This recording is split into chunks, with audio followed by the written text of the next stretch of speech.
Que bom ter cada um de vocês acompanhando esta nossa análise de hoje. Olha, o tema que a gente tem pela frente é profundo, super atual e, honestamente, muito necessário. Nós vamos mergulhar na seguinte questão: como a comunidade religiosa moderna pode se aproximar ainda mais do coração de Cristo? Vamos explorar isso juntos. O nosso objetivo aqui não é promover ataques gratuitos ou desmerecer comunidades sérias que fazem um trabalho incrível. Muito pelo contrário, a ideia é propor uma reflexão bem madura, empática e puramente bíblica sobre os nossos próprios passos. No fim das contas, é um convite para a gente olhar no espelho. Para dar o pontapé inicial, a grande pergunta que guia a nossa reflexão é essa. Afinal, o que Jesus criticaria hoje? E, gente, essa é uma provocação muito poderosa, mas não para a gente apontar o dedo, e sim para criar um clima de autoexame coletivo. A gente sabe que ao longo da história é super comum que as instituições percam um pouco daquela essência original. Então, entender exatamente o que o próprio fundador da fé criticou no tempo dele nos ajuda demais a identificar desvios parecidos que acontecem hoje em dia. É um exercício de vulnerabilidade que nos puxa de volta para o que realmente importa. E isso nos leva à primeira parte, o espelho de Mateus 23, com foco na hipocrisia. Pois é, para entender o presente, a gente precisa sempre dar uma olhada no passado. Neste capítulo específico da Bíblia, a gente encontra as críticas mais diretas que Jesus fez ao sistema religioso lá da época dele. Ele notou algo muito triste. Líderes que deveriam ser pontes para conectar as pessoas a Deus tinham, na verdade, virado muros de separação. O conhecimento e a influência deles estavam sendo usados para criar fardos insuportáveis, no lugar de oferecer alívio. Dá uma olhada nesse contraste gritante.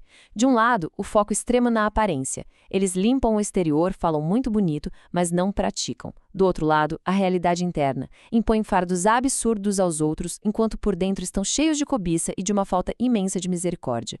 O ponto-chave aqui é que eles seguiam as regrinhas aos mínimos detalhes, sabe? Como a forma exata de tratar os temperos, mas deixavam totalmente de lado a justiça, a fé e o amor.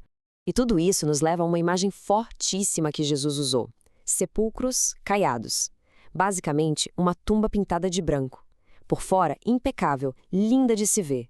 Mas por dentro, morte. Esse é um alerta que serve para qualquer época, contra o moralismo e contra aquela religiosidade que só escraviza. Quando a fé foca apenas na performance para os outros verem, ignorando as nossas falhas reais e a nossa necessidade desesperada de graça, ela cria um ambiente perfeitinho para a hipocrisia crescer. A aparência de santidade acaba escondendo uma desconexão total com a compaixão. Vamos agora para a parte 2, a fuga para o deserto, olhando para a história de João Batista. Diante de um sistema tão corrompido, a resposta nem sempre estava lá no centro, no templo. É aí que surge a figura de João Batista. Ele era filho de um sacerdote, mas precisou dar um passo para fora daquele centro religioso para conseguir uma conexão genuína com Deus. É muito visual isso. De um lado, a gente vê aquela grandiosidade fria do templo, a instituição segura, imponente, mas que naquele momento estava explorando o povo com um sistema quase que comercial de sacrifícios. Do outro lado, a simplicidade de uma nova plantinha brotando da terra rachada. Isso representa o ministério de João, uma vida nova e super orgânica nascendo nas margens secas. O povo simplesmente começou a abandonar aquela oferta oficial do templo e foi buscar salvação e arrependimento de verdade lá fora, no meio da poeira, junto com o profeta. Mas o que significa isso tudo na prática? O deserto não é só um ponto no mapa.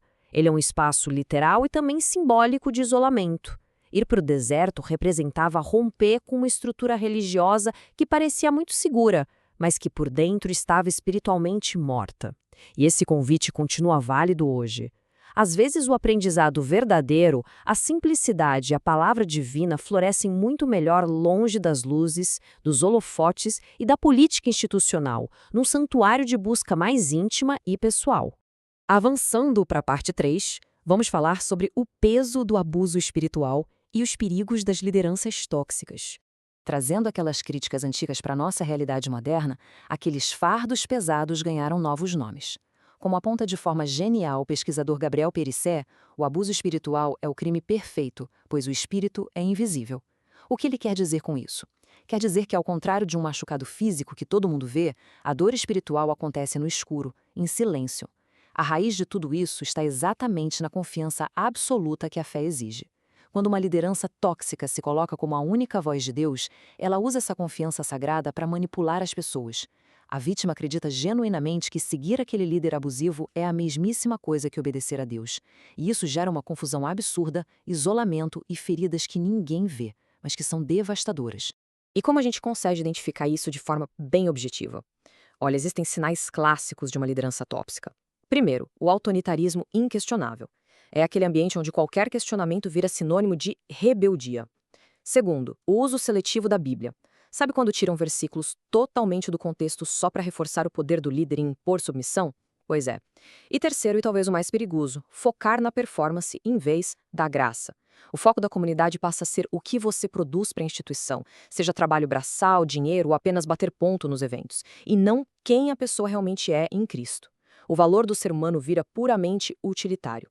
Vamos para a parte 4 da nossa análise, a mercantilização da fé e a teologia da prosperidade.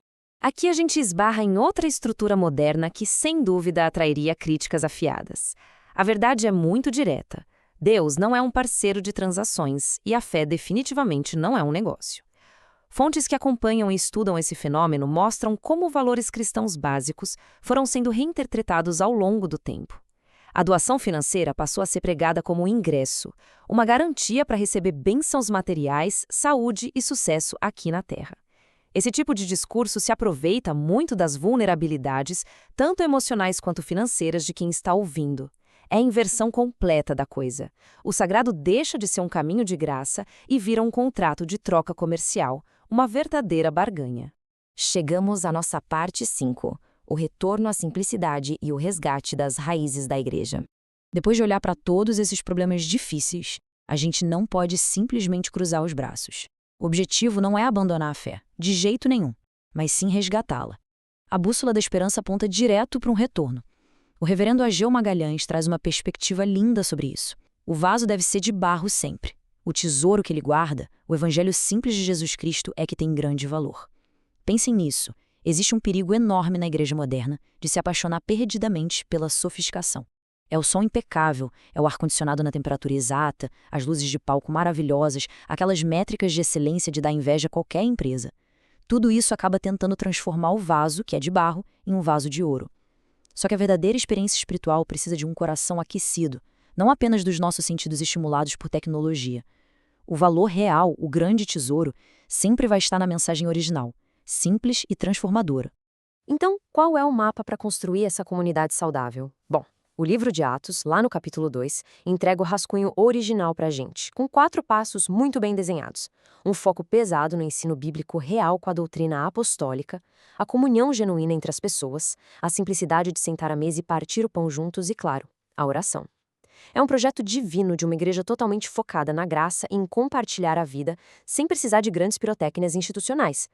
E eu queria dar um destaque especial para o segundo passo desse mapa, a famosa koinonia. Porque não se tratava de apenas frequentar o mesmo ambiente, dar um oi rápido e ir embora depois de 2 horas no domingo. Koinonia é uma comunhão tão genuína que implica parceria real. É compartilhar a vida de verdade. Os cristãos lá do começo repartiam as refeições, cuidavam das necessidades uns dos outros de forma prática, abrindo as próprias casas e faziam isso com uma alegria e uma generosidade impressionantes. O amor ali virava verbo, virava ação, e não era só um belo discurso de púlpito. E assim a gente chega ao final da nossa jornada de hoje com uma pergunta bem tocante para ficar ecoando na cabeça.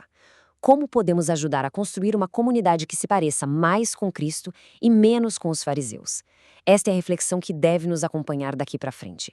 Em vez da gente nutrir o cinismo e só criticar de longe, que possamos usar essa visão clara para buscar uma espiritualidade cheia de compaixão, de uma simplicidade profunda, fazendo um retorno apaixonado ao verdadeiro coração do Evangelho. Fica aqui esse convite maravilhoso para nossa reflexão contínua. Muito obrigado por acompanharem esta nossa análise até o fim. Até a próxima!